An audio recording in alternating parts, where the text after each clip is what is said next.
항상 꿈꾸고 있지 않으신가요? 자신의 이야기, 자신의 취미, 자신의 관심사, 자신의 꿈, 이 모든 것들이 직업이 되고 행동으로 실현시킨 사람들과 그 꿈을 실현시키게 만들어준 기업이 있었습니다. 그 기업은 유튜브입니다. 그들만이 가지고 있는 성공 스토리, 그리고 그들을 성공하게 만든 유튜브, 어떻게 이 모든 것이 현실이 될 수 있었는지 그 이유를 알아보도록 하겠습니다. 안녕하세요. 오늘 소개해드릴 책은 유튜브의 콘텐츠, 광고, 영업, 마케팅, 크리에이터 운영 전반을 책임지고 있는 CBO 로버트 킨슬의 책 유튜브 레볼루션입니다. 과연 유튜브는 어떻게 이런 불가능할 것만 같은 모든 것들을 현실로 만들 수 있었고 어떤 방향성을 보여주고 있으며 어떤 생각을 보여주고 있는 것일까요? 이 세 가지의 답을 책 유튜브 레볼루션 안에서 찾아보도록 하겠습니다. 유튜브의 시작은 저화질 캠코더로 찍은 19초짜리 영상이 시작이었습니다. 단순히 친구들에게 볼품없는 동영상을 올리기 위해 만든 사이트였을 뿐이죠. 하지만 이런 단순함 속에 유튜브의 슬로건은 막강했습니다. 그 막강한 문장의 슬로건은 당신의 모습을 방송하세요 였습니다. 유튜브란 인터넷만 쓸 수 있는 사람이라면 누구나 손쉽게 찾아볼 수 있게 된 것입니다. 이제 와서 믿기 어렵겠지만 사실 유튜브가 생기기 이전에는 동영상을 촬영해서 인터넷에 올리는 일은 거의 악몽이었습니다. 영상이 담긴 캠코더 테이프를 가게에 가져가서 디지털 파일로 변환한 후 다시 CD에 옮기고 개인 서버나 사이트에 업로드해야 했습니다. 더군다나 업로드의 비용까지 발생해 오히려 캠코더를 들고 방송사를 찾아가 TV로 내보내는 게 간단할 정도였죠. 하지만 유튜브의 등장으로 미디어 산업에 큰 변화가 도래했습니다. 사람들은 최상의 품질보다는 편리성과 속도를 우선시한다는 것이 유튜브로 증명된 것이었습니다. 그렇기 때문에 넷플릭스에서조차 2007년 스트리밍 서비스가 시작했으며 최근에는 마블, 토이스토리 등 대작을 낳은 애니메이션계의 대부 디즈니조차 스트리밍 서비스를 시작하기 이르렀습니다. 유튜브는 매달 빠른 속도로 성장해 나가고 있으며 새로운 시장을 형성하였고 조회수는 물론 동영상을 업로드하는 사람들도 점점 늘어나고 있습니다. 2011년 분당 40시간의 영상 업로드 양이 2017년에는 분당 400시간까지 증가하였습니다. 편리성과 속도로만 이런 성장성이 가능했을까요? 두 가지만으로는 이렇게까지 폭발적인 증가는 사실 어려운 부분이었을 겁니다. 이런 유튜브의 성장과 세계적인 스트리머들의 성공을 유튜브 외에 세 가지 중요 요소로 뽑았습니다. 첫 번째는 유튜브 초기에 내린 결정이었습니다. 유튜브에서 활동하는 크리에이터들에게 수익을 지급하자는 것이었죠.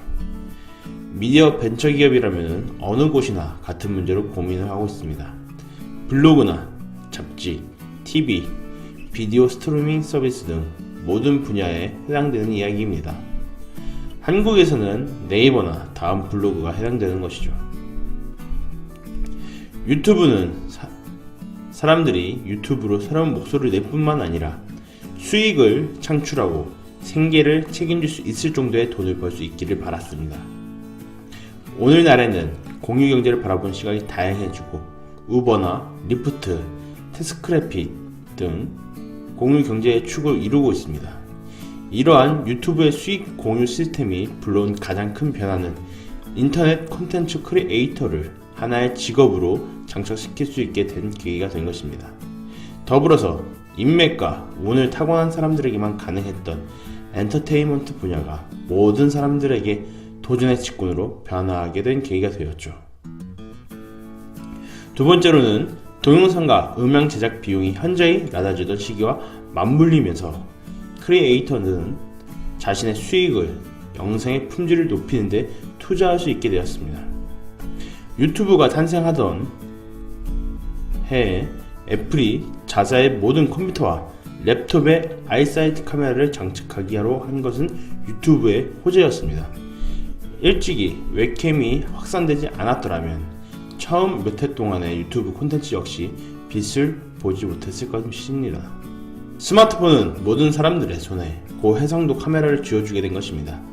더불어서 휴대용 HD 카메라 고프로의 등장으로 비행하는 독수리의 시야부터 우주선에서 뛰어내리는 우주비행사까지 기존에는 불가능했던 시각에서 촬영한 영상들이 쏟아져 나온 것이죠.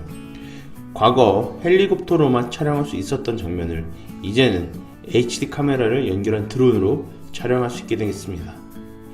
그리고 이러한 고화질 영상들 덕분에 유튜브가 아마추어 비디오 플랫폼에서 전문 영화 감독들의 활동지로 진화하는 과정을 앞당겼습니다. 세 번째는 스마트폰에 대중화는 독립 크리에이터들의 성장에 큰 몫을 차지했습니다. 카메라가 우리를 잠재적 크리에이터로 만들어줬다면 스크린은 우리 모두에게 잠재적 시청자의 역할을 주었습니다. TV가 있었다고 반문할 수 있겠지만 사실 TV는 가족과의 공유기기였기 때문에 집에서 무엇을 시청할지는 암묵적 양해가 필요했습니다.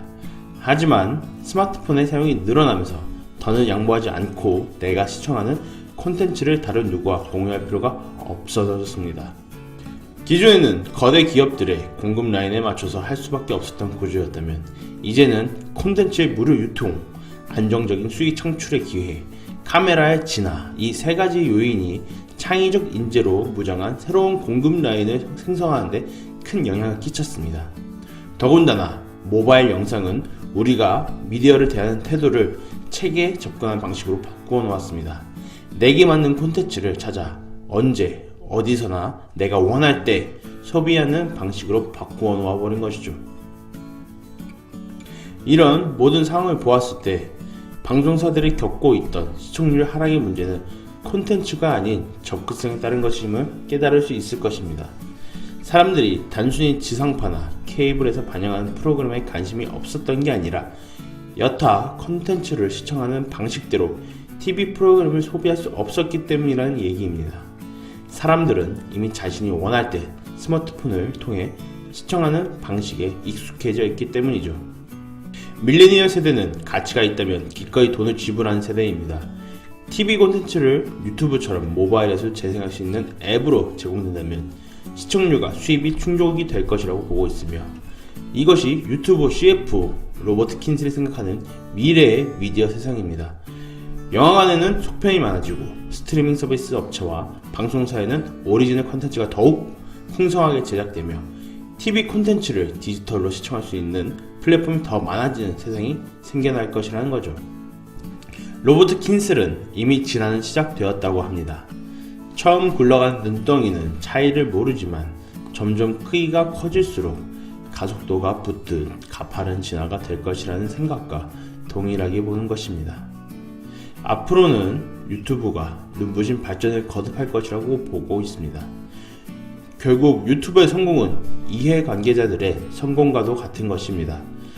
크리에이터들은 시청자를, 시청자는 광고주를, 광고주는 유튜브의 생태계를 유지하는 원동력이 되는 것이죠. 더불어 유튜브의 미래 또한 예측하기는 매우 어렵습니다. 오픈 플랫폼이라는 정체성을 가지고 있기 때문입니다. 유튜브는 차세대 HVO나 차세대 MTV를 노리는 것이 아닙니다. 유튜브가 진정 원하는 것은 세상에 아직 한 번도 등장하지 못했던 그 무엇입니다. 그 무엇이 등장하는 그날까지 유튜브는 거침없는 성장을 보여줄 수 있을 것이라는 믿음이 생겼습니다. 감사합니다.